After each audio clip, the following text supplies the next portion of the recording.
Hello everyone, मेरा नाम संदीप यादव है और ट्यूशन आवर्स में आपका स्वागत है। आज से हम क्लास 6 एनसीईआरटी ज्योग्राफी स्टार्ट करने जा रहे हैं, जिसका टाइटल है अर्थ आवर हैबिटेट। अब ये सेशन उन बच्चों के लिए इम्पोर्टेंट है जो क्लास 6 में है, प्लस जो लोग कंपटीशन की तैयारी कर रहे हैं। जो लोग कंपटीशन की तैयारी कर रहे हैं उनके लिए क्लास 6, 7, 8, 9, 10, 11th एंड 12th ये उनका बेसिक क्लियर करने के लिए बहुत ज़्यादा इम्पोर्टेंट है। अब किसी भी जो भी बड़े एग्जाम है उनमें कोई बहुत बड़े क्वेश्चंस नहीं आते हैं, उनमें जो बेसिक कॉन्सेप्ट आते हैं, अगर आपको कॉन्सेप्ट पता है तो आप उनको टैकल कर सकते हैं। तो आइए हम स्टार्ट करते हैं ज्योग्राफी।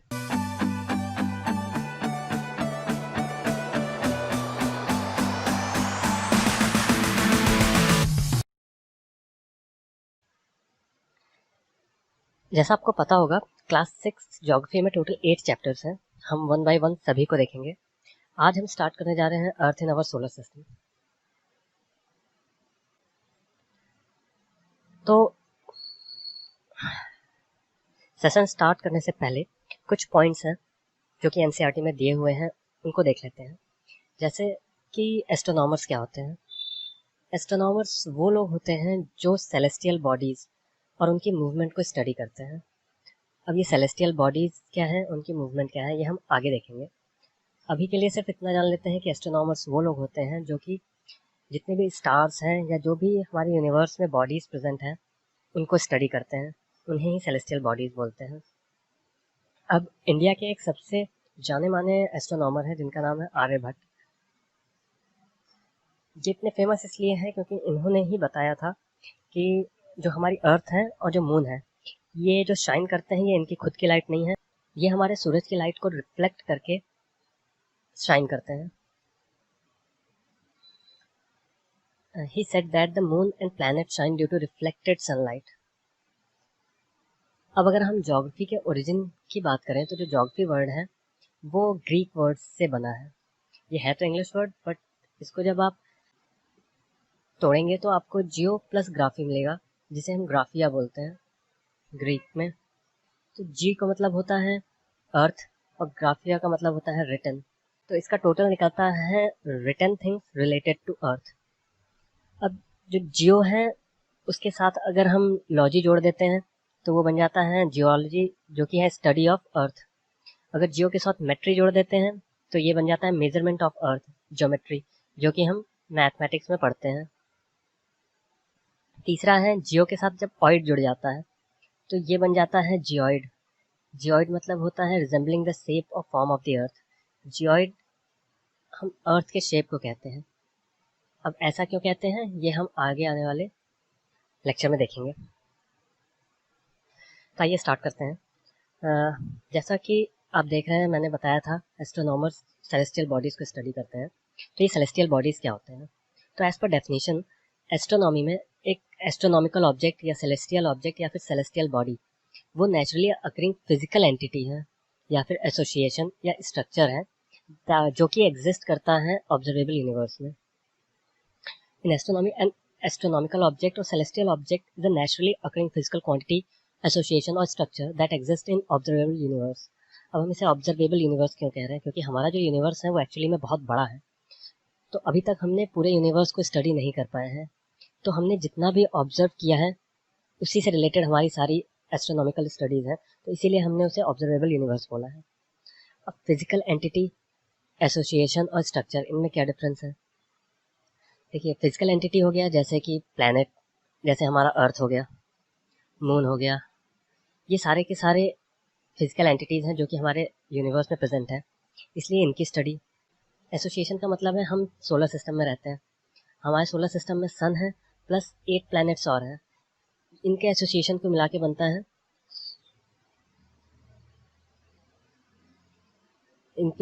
हमारा सोलर सिस्टम। ऐसे ही और भी प्लानिटरी सिस्टम है जो कि एग्जिस्ट करते हैं, और इन प्लानिटरी सिस्टम से मिलके बनती है गैलेक्सी। आप इस छोटे से एग्जाम्पल में देख लो, ये हम लोग हैं, हम अर्थ पे रहते हैं। अर्थ और उसके आसपास के प्लैनेट प्लस सन को मिला के हमारा सोलर सिस्टम बनता है। जब हम बहुत सारे सोलर सिस्टम्स को मिलाते हैं तो गैलेक्सी बनती है, हमारी गैलेक्सी का नाम है मिल्की वे गैलेक्सी। और जब सारी गैलेक्सीज को आप मिला लेंगे तो उसे हम बोलते हैं यूनिवर्स। तो ये आपकी हायरार्की है। जब रात में हम आसमान को देखते हैं तो हमें बहुत सारे पॉइंट्स दिखाई देते हैं जो कि ट्विंकल करते रहते हैं, मतलब इनकी लाइट हमें कभी ज़्यादा कभी कम दिखाई देती है। इनको हम स्टार्स बोलते हैं। इसके अलावा हमें मून भी दिखाई देता है। ये सारे के सारे सेलेस्टियल बॉडीज़ हैं। अब ये जो स्टार्स हैं ये एक्चुअली में बहुत बड़े गैस जायंट्स हैं। इन्हें गैस जायंट्स बोलते हैं क्योंकि ये गैस से बने होते हैं, जैसे कि हमारा सन है। हमारा सन भी एक स्टार है। सन के मेन कंपोजिशन में हाइड्रोजन और हीलियम है। इसमें इन दोनों की वजह से न्यूक्लियर फ्यूजन रिएक्शन होता है, जिसकी वजह से बहुत सारी हीट रिलीज होती है और वही हम सनलाइट की फॉर्म में रिसीव करते हैं अपने अर्थ पे।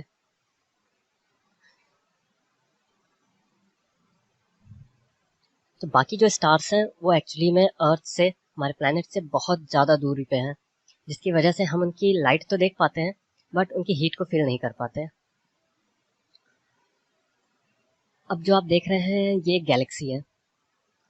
हमारी गैलेक्सी का नाम है आकाशगंगा या फिर मिल्की वे। इस गैलेक्सी के आप जैसे देख सकते हो इसमें कई सारे आर्म आपको दिखाई दे रहे हैं। ये हमारी गैलेक्सी के आर्म है। इसमें से एक आर्म है जिसका नाम है ओरायन आर्म। इसी में हमारा सोलर सिस्टम प्रेजेंट है और जब बहुत सारे प्लानिटरी सिस्टम से मिलके ये गैलेक्सी बनती है।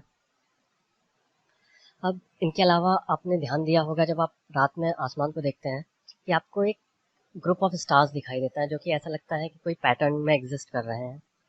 तो इनको कॉन्स्टलेशन बोलते हैं। A constellation is a group of stars that appear to form a pattern और पिक्चर। तो हमारे आसमान में बहुत सारे ऐसे पैटर्न्स एंड पिक्चर्स हैं जिनको हम कॉन्स्टलेशन बोलते हैं। इसमें से कुछ जो मेजर हैं उसको बोलते हैं उर्सा मेजर या बिग बेयर। जैसा आप यहाँ पे देख सकते हैं, इसको बिग बेयर इसलिए बोलते हैं क्योंकि ये बेयर के शेप में आता है। अगला है उर्सा माइनर। नेक्स्ट है ओरायन। इसका नाम एक एंशियंट हंटर के नाम पे है, इसीलिए आप देख सकते हैं ये एक हंटर की तरह दिखाई देता है। ये उसका एरो है, इसीलिए इसको हम ओरायन कॉन्स्टलेशन बोलते हैं। नेक्स्ट है स्कॉर्पियस कॉन्स्टलेशन, क्योंकि ये स्कॉर्पियन की तरह दिखाई देता है। ये उसकी टेल है और इधर इसका हेड है। अब इनके अलावा जो हम सबसे ज़्यादा सुनते हैं वो सप्तऋषि के बारे में सुनते हैं। सप्तऋषि कॉन्स्टलेशन ये एक्चुअली में उर्सा मेजर कॉन्स्टलेशन का पार्ट है। जैसे कि आप शुरुआत के ये 7 स्टार्स देख रहे हैं, इनको हम सप्तऋषि स्टार बोलते हैं। अब इनका एक बहुत इंटरेस्टिंग पॉइंट है कि ये जो 7 स्टार है इनके जो लास्ट के 2 स्टार्स हैं, इनको जब आप एक लाइन में देखेंगे तो आपको एक तीसरा स्टार दिखाई देगा जिसे हम नॉर्थ स्टार बोलते हैं।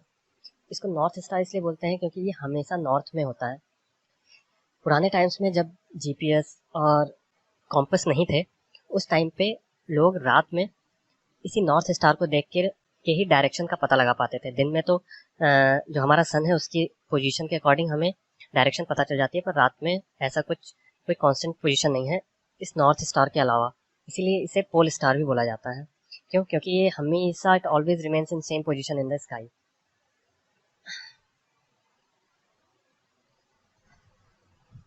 अब हमने देखा था कि कुछ सेलेस्टियल बॉडीज हैं जब जिन्हें हम स्टार्स बोलते हैं, इनकी खुद की हीट है और उसी की वजह से हम इसमें लाइट देखते हैं।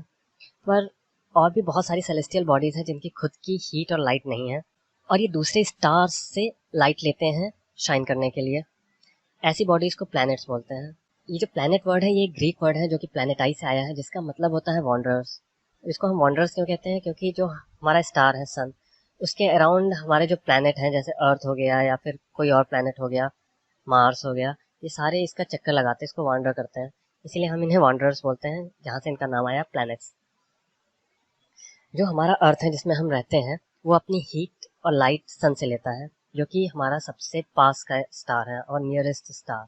अगर हम दूर से देखते हैं अर्थ को तो हम देखेंगे कि हमारा अर्थ शाइन करता है जैसे कि मून भी करता है, क्योंकि दोनों ही जो ऑब्जेक्ट सेलेस्टियल बॉडीज़ हैं या सेलेस्टियल ऑब्जेक्ट हैं, ये दोनों शाइन करने के लिए जो लाइट लेते हैं, जो लाइट रिफ्लेक्ट करते हैं, वो सन की लाइट होती है। जो मून है, मून हमारी सैटेलाइट है। मतलब कि जैसे कि हम सन के अराउंड हम उसका रेवोल्यूशन करते हैं, वैसे ही जो हमारी सैटेलाइट है मून, वो अर्थ के अराउंड रेवोल्यूशन करती है। हमारे प्लैनेट अर्थ के अलावा 7 और प्लैनेट्स हैं। आइए उनको एक एक करके देखते हैं। उससे पहले हम 2 नए कॉन्सेप्ट्स देख लें। ये आपने सुने होंगे, फुल मून और न्यू मून। फुल मून को हम पूर्णिमा भी कहते हैं। आपने ध्यान दिया होगा कि जो चंद्रमा होता है, हमारा जो मून है, वो आसमान में एक पोजीशन पे हमें कभी नहीं दिखाई देता। इसकी पोजीशन और शेप हमेशा चेंज होती रहती है। ऐसा इसलिए है क्योंकि हमारी जो अर्थ है वो भी सन के अराउंड रेवोल्यूशन कर रही है, प्लस जो हमारा मून है वो अर्थ के अराउंड रेवोल्यूशन कर रहा है। इससे होता क्या है कि फुल नाइट वो पीरियड होता है जब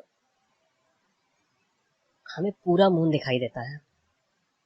अब जैसा आप इस पिक्चर में देख सकते हैं, जो ये हमारा सन है, ये सन रेज है, ये सीधे जा रही हैं, तो ये यहाँ से जब टकराएंगे तो यहाँ पे क्या होगा, डे होगा, और यहाँ पे नाइट होगी। ये हमारा शेडो जोन हो जाएगा।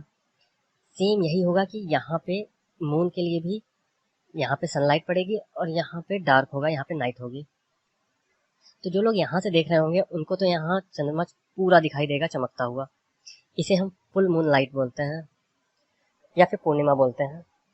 इसी के एक फोर्थ नाइट के बाद, फोर्थ नाइट मतलब होता है 2 वीक टाइम, मतलब अराउंड 14 डेज के बाद हमें न्यू मून दिखाई देता है। न्यू मून मतलब अमावस्या। ये तब होता है जब सन और अर्थ के बीच में मून आ जाता है। तो इससे क्या होता है कि अब जो डायरेक्ट सनलाइट है वो हमारे मून के इस पोर्शन पे पड़ रही है, तो यहाँ डे है, यहाँ लाइट है, ये पोर्शन डार्क होगा। सेम अर्थ के केस में होगा, ये पोर्शन लाइट में होगा और ये डार्क पोर्शन होगा। तो जो लोग यहाँ से हैं वो इसको पूरा फुल डार्क देखते हैं, मतलब वो दिखाई नहीं देता है क्योंकि हमारा यूनिवर्स में कुछ है नहीं, वहाँ पे एक कंप्लीट वैक्यूम है। उसकी वजह से हमारा यूनिवर्स डार्क दिखाई देता है। अब एक इंटरेस्टिंग क्वेश्चन आ जाता है कि हमारा मून और इतने सारे स्टार्स हैं, ये हमेशा स्काई में ही है, तो ये दिन में क्यों नहीं दिखाई देते? Why can't we see the moon and all those bright tiny objects which are called stars during day time? तो इसका सिंपल सा जवाब है कि ये जितने भी स्टार हैं या फिर जो हमारा मून है, जो कि लाइट को, जो सनलाइट है उसको रिफ्लेक्ट करता है, इनकी जो लाइट हमारे पास आती है उसकी इंटेंसिटी बहुत कम होती है। जबकि जो हमारे पास डायरेक्ट सनलाइट आती है सन से, उसकी इंटेंसिटी बहुत ज़्यादा होती है। तो इस इंटेंसिटी डिफरेंस की वजह से जो हायर इंटेंसिटी लाइट है हम सिर्फ उसको देख पाते हैं। ये लो इंटेंसिटी लाइट इसके अंदर ही सबमर्ज हो जाती है, जिसकी वजह से हमें सनलाइट के अलावा ये स्टार्स या फिर मून नहीं दिखाई देते। अब आइए सोलर सिस्टम के बारे में जान लेते हैं। हमारी मिल्की वे में बहुत सारे प्लानिटरी सिस्टम हैं। उसमें से एक प्लानिटरी सिस्टम है जिसको हम सोलर सिस्टम बोलते हैं। ये सोलर सिस्टम हमारे गैलेक्सी की ओरायन आर्म में है। अब इसे सोलर सिस्टम इसलिए बोलते हैं क्योंकि जो हमारे प्लानिटरी सिस्टम का हेड है या फिर जो हमारा स्टार है उसे हम सन बोलते हैं। यहीं से नाम आया सोलर सिस्टम। अब जो हमारा सोलर सिस्टम है इसमें एक सन है प्लस 8 प्लैनेट्स हैं। उसमें से कुछ की सैटेलाइट्स हैं और कुछ अदर सेलेस्टियल बॉडीज हैं जिन्हें हम एस्टेरॉइड्स एंड मीटेरॉइड्स बोलते हैं। अब जैसा कि आप देख सकते हैं कि ये हमारा सन है, ये हमारा मरकरी है जो कि सन से सबसे पास का प्लैनेट है। फिर सेकंड नंबर पे है वीनस, थर्ड नंबर पे है हमारा अर्थ, फोर्थ नंबर पे है मार्स, फिफ्थ पे जुपिटर, सिक्स्थ पे सैटर्न, सेवेंथ पे यूरेनस और एट्थ है हमारा नेपच्यून। इसके अलावा एक नाइन्थ प्लैनेट भी था जिसे हम प्लूटो बोलते हैं। इसे 2006 में प्लैनेट्स की कैटेगरी से निकाल दिया गया था इंटरनेशनल एस्ट्रोनॉमिकल यूनियन के द्वारा। अब जैसा कि आप देख सकते हैं कि मैंने यहाँ पे इन प्लांट्स को 2 कैटेगरी में डिवाइड किया है। ये जो प्लांट्स हैं इनको इंटीरियर प्लैनेट्स बोलते हैं या फिर इनर प्लैनेट्स बोलते हैं, और ये जो बाकी 5 to 8 नंबर के प्लैनेट्स हैं इनको हम आउटर प्लैनेट्स बोलते हैं। ऐसा इसलिए क्योंकि ये प्लैनेट्स हमारे सन के काफ़ी करीब हैं, जो कि मरकरी हो गया, जिसका सन के अराउंड रेवोल्यूशन टाइम 88 डेज का है सर। उसके अलावा वीनस हो गया जिसे हम अर्थ ट्विन भी कहते हैं क्योंकि इसके शेप और साइज अर्थ से काफ़ी मिलता जुलता है, इसीलिए इसे अर्थ ट्विन बोलते हैं।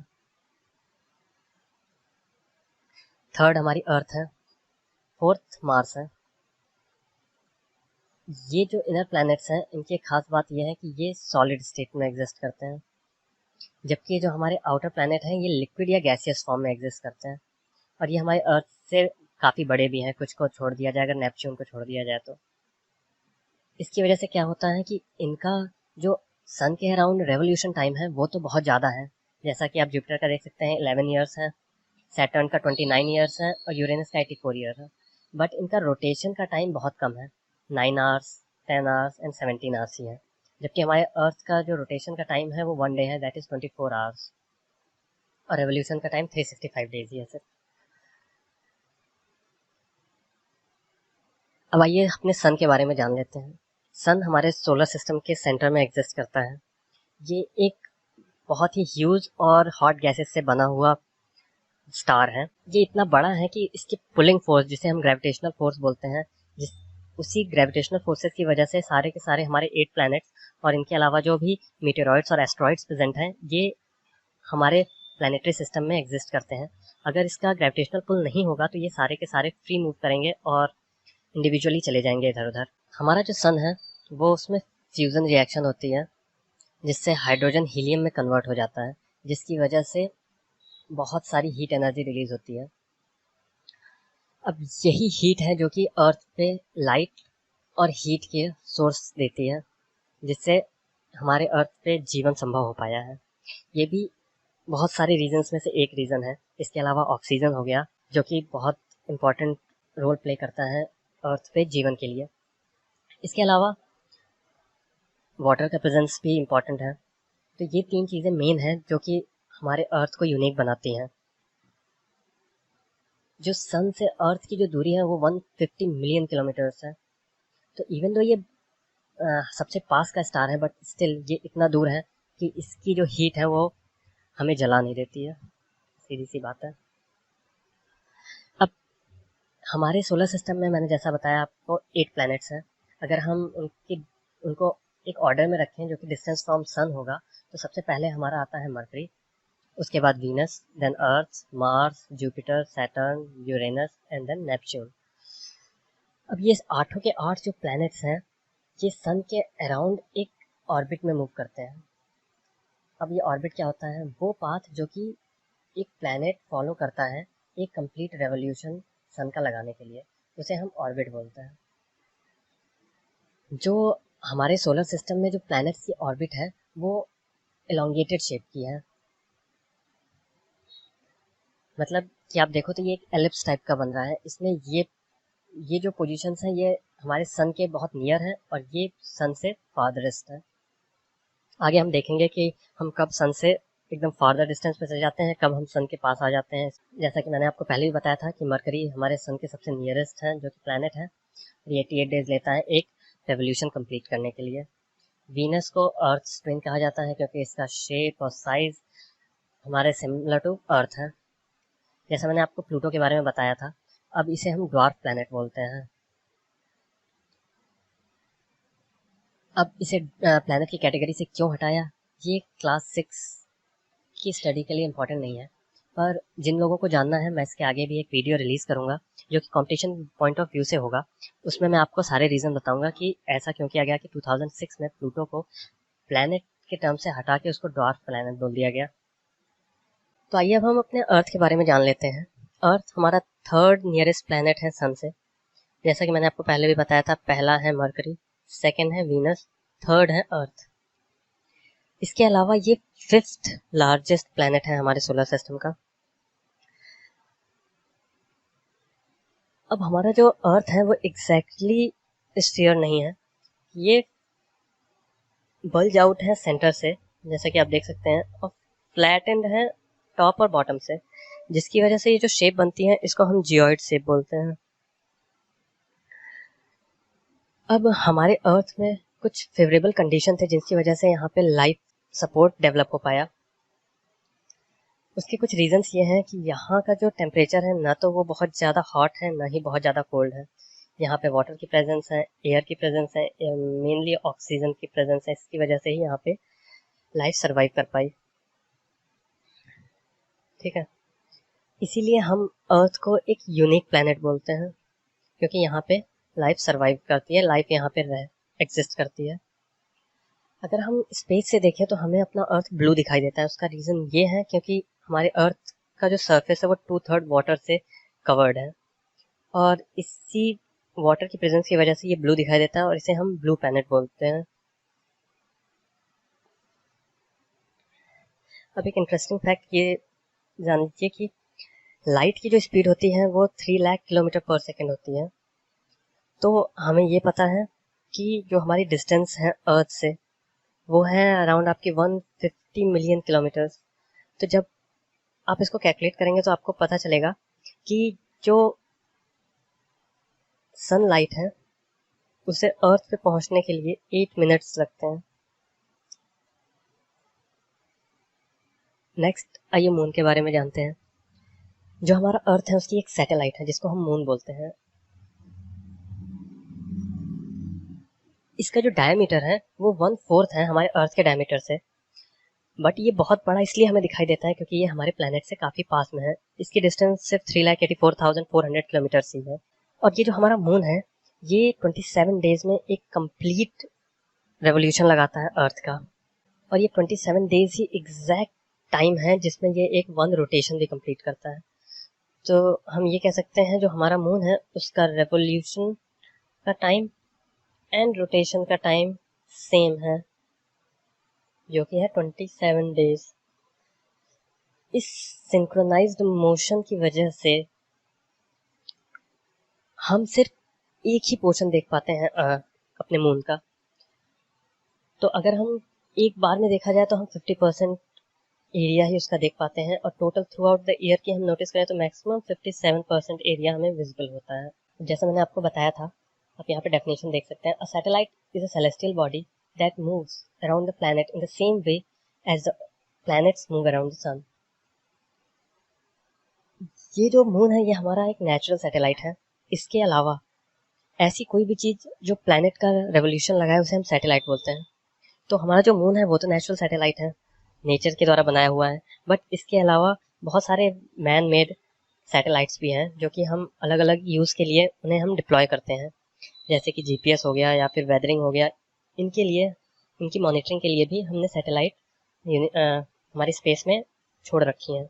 अब इसमें से कुछ जो इंडियन सैटेलाइट हैं उनका नाम है इनसैट, आईआरएस या इडूसैट। मून से रिलेटेड एक इंटरेस्टिंग इन्फॉर्मेशन जो आपको पता ही होगी कि नील आर्मस्ट्रॉन्ग वो पहले इंसान थे जिन्होंने मून पे कदम रखा, और वो डेट थी 21 जुलाई 1969। अब आपको ये पता लगाना है कि इनके अलावा कोई ऐसा इंडियन भी है जो आज तक मून पे गया है, और उसे प्लीज़ कमेंट बॉक्स में लिखिएगा। इसके अलावा जो हमारा मून है इसमें कोई भी फेवरेबल कंडीशन नहीं है जिससे वो लाइफ को सपोर्ट कर सके। इसके पास ना तो वाटर है ना एयर है। इसकी सरफेस पे कुछ माउंटेन्स हैं, प्लेन्स हैं, डिप्रेशंस भी हैं। हमने प्लैनेट्स देख लिया, सन देख लिया, हम अपने सैटेलाइट मून के बारे में भी जान लिया। इसके अलावा जो हमारा सोलर सिस्टम है इसमें एस्ट्रॉइड्स प्रेजेंट होते हैं। तो एस्ट्रॉइड्स होते क्या हैं? ये छोटी छोटी टाइनी बॉडीज होती हैं विच मूव्स अराउंड द सन। ये भी हमारे प्लैनेट्स की तरह ही अर्थ सन के चक्कर लगाती हैं। इन एस्ट्रॉइड्स की एक पूरी बेल्ट है जो कि मार्स और जुपिटर के बीच में है। यहीं से हम अपने इनर और आउटर प्लैनेट को भी डिफ्रेंशिएट करते हैं। जैसा कि आप यहाँ देख सकते हैं, ये रही एस्ट्रॉइड बेल्ट।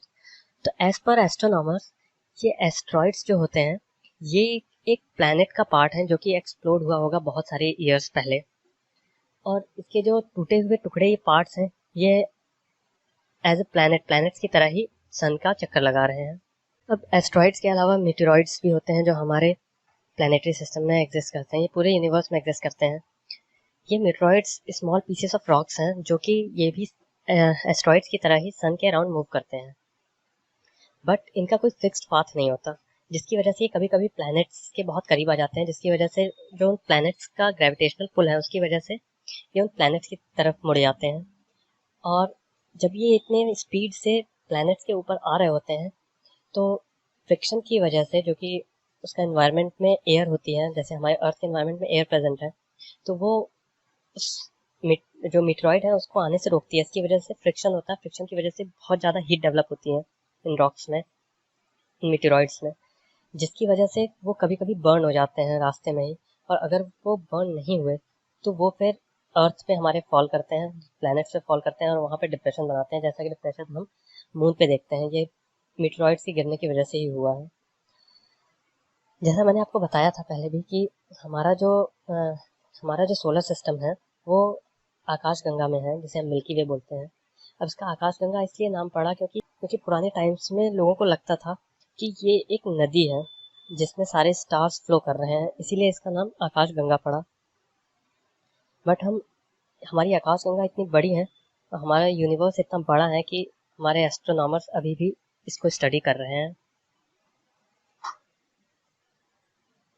अब आपके लिए कुछ क्वेश्चंस हैं। पहला क्वेश्चन है, how does a planet differ from star? आपको डिफरेंस बताना है कि एक स्टार और प्लैनेट में क्या अंतर होता है। Second question is, what is meant by solar system? Solar system से आप क्या समझते हैं। तीसरा है, name all the planets according to their distance from the sun. Fourth is, why is Earth called a unique planet? And fifth is, why do we see only one side of moon always? And the last is, what is the universe? तो ऐसे ही chapter 1 हमारे class 6 NCERT का over होता है। आपको जो भी doubts हैं या कोई क्वेरी है, या तो आपको इससे रिलेटेड एनसीईआरटी के क्वेश्चन आंसर्स चाहिए या फिर आपको उसके एमसीक्यूज चाहिए, तो आप मेरे टेलीग्राम चैनल t.me/tuition hours में आके सब्सक्राइब करके आप ये सब पा सकते हैं। इसके अलावा आपको यहाँ पे फ्री ई बुक्स भी मिल जाएंगी। तो अगर आपको हमारा सेशन अच्छा लगा हो तो लाइक और सब्सक्राइब जरूर करें। Thank you.